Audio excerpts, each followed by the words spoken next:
যাচ্ছি নাকি জঙ্গিপুরের দিকে তোমাকে নিয়ে শ্বশুর বাড়ি যেতে ভুলে গেছি কালকে যাইবে হ্যাঁ যাব ঠিক আছে তাহলে এখন যাও ভোর তো হলো যাবে না কখন হলো রে তোরা ভোর হয়ে গেল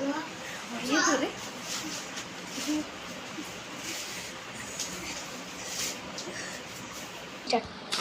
মোবাইলটা দাও তো